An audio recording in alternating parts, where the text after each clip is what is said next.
রাস্তায় নামলেই যেন গাড়ি চালকের মাথা ঠিক থাকে না। স্টিয়ারিং হুইলের পিছনে বসলেই তাদের মেজাজ ওঠে চরমে। তুচ্ছ বিষয়ে দ্বন্দ্ব লেগে যায় অন্য চালকদের সাথে। সম্প্রতি ট্রিপল মোটর ক্লাবের এক জরিপে এমন তথ্যই উঠে এসেছে। জরিপের ফলাফলে দেখা যায় গত বছর প্রতি 10 জন ড্রাইভারের মধ্যে 8 জনই রোড রেস তথা আগ্রাসী বা সহিংস আচরণ করেছে।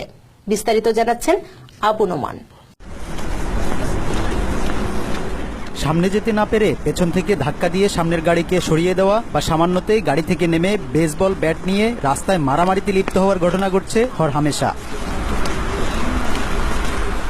কথা কাটাকাটির জের ধরে গত মাসেই ফ্লোরিডায় জো ক্যালডেরাজ্জোর মোটরসাইকেলের উপর গাড়ি উঠিয়ে দিয়েছিল এক চালক। এতে ভেঙে যায় জোর পা। আমি মনে করি মানুষের উচিত ফলাফল চিন্তা করে কাজ করা।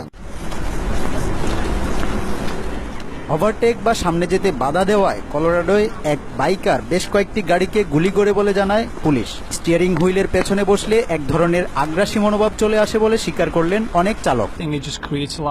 অনেক সময় তারা আপনাকে কোনো কারণ ছাড়াই সামনে যেতে বাধা দিবে। ট্রিপল এর করা নতুন এক জরিপে গত বছর যুক্তরাষ্ট্রের প্রতি 10 জন ড্রাইভারের মধ্যে 8 জনই রোড রেজ তথা আগ্রাসী বা সহিংস আচরণ করার কথা স্বীকার করেন। 51% চালক ইচ্ছাকৃতভাবে অন্য গাড়ির পেছনে লেগেছিল। 47% অপর চালকদের উদ্দেশ্যে চিৎকার করেছে, আর 45% ড্রাইভার অযথাই হর্ন বাজিয়ে বিরক্ত করেছে অন্যদেরকে। ট্রিপল এর হিসেবে অন্য গাড়িকে পেছন থেকে বা পাশ থেকে ইচ্ছাকৃতভাবে ধাক্কা দিয়েছে প্রায় 6 মিলিয়ন চালক, আর নিজেদের গাড়ি থেকে বেরিয়ে অন্য চালকদের সাথে ঝগড়া বা মারামারি করেছে 7 মিলিয়ন। রোড রেজের ঘটনা এত বেশি পরিমাণে ঘটছে দেখে আমরা আশ্চর্য হয়েছি।